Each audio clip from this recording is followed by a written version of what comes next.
জমি আর দিচ্ছে না, তাল বাহানা করছে। আমরা ন্যায্য দাবি করছি। আমরা এডিডির কাছে বারবার গেছি। সিও প্রদীপ মজুমদার উনি বললেন যে এটা চেষ্টা করে দেখছি, ব্যাপারটা যদি নিয়ম মতো হয় নিশ্চয়ই পাবে। আপনি সম্পর্কে কে হন? সম্পর্কে দাদা হয়, জাতীয় দাদা। কত 2010 লটারিতে জেতা প্লট এডিডিএ তোমাকে দিতেই হবে। প্রাপ্য জমির দাবিতে বিক্ষোভে উর্বশী ওয়েলফেয়ার অ্যাসোসিয়েশন সরকারি কর্মচারীরা। বৃহস্পতিবার আসানসোল দুর্গাপুর উন্নয়ন পর্ষদের সামনে বিক্ষোভে নামলেন মন্ত্রী প্রদীপ মজুমদারের ভাই জগবন্ধু মজুমদার।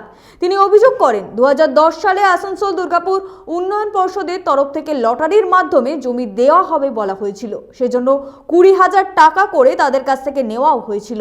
তারপর থেকে টালবাহানা শুরু এডিডিএর। দীর্ঘদিন পেরিয়ে যাওয়ার পরও জমি না মেলায় বাধ্য হয়ে তারা এই বিক্ষোভ দেখায়। তারা এর সঠিক বিচার চেয়ে প্রথমে দুর্গাপুর আদালত, পরে বর্ধমান আদালত ও তারপর হাইকোর্টের দ্বারস্থ হন। ইতিমধ্যে মন্ত্রী প্রদীপ মজুমদারকে বিষয়টি জানানো হয়েছে। তিনি বলেছেন, ব্যাপারটা যদি নিয়ম মতো হয় তাহলে জমি নিশ্চয়ই পাওয়া যাবে। যদি সঠিক বিচার না হয় তাহলে বৃহত্তর আন্দোলনের হুঁশিয়ারি দেন তারা। চক্রান্ত করে জমির দাম বাড়ানো মানছে না, মানব না। আমরা দরখাস্ত করেছিলাম এবং আমরা টাকাও 20,000 টাকা জমা দিয়েছিলাম। দিয়ে শিউনি হলে লটারি হয়েছিল, সেই দুর্গাপুর থেকে বর্ধমান গেলাম, বর্ধমান থেকে হাইকোর্ট গেলাম। সেই টালবাহানা জিএসপি একটা কেস করেছে যে আমাদেরকে না বলে লটারি করেছে, কিন্তু আমরা বিচারই হয়েছি। হ্যাঁ, আমাদের মন্ত্রী সাহেবকেও বলা হয়েছিল ব্যাপারটা।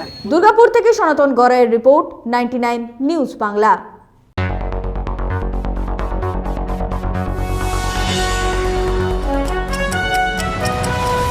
আপনারা দেখছেন 99 নিউজ বাংলা।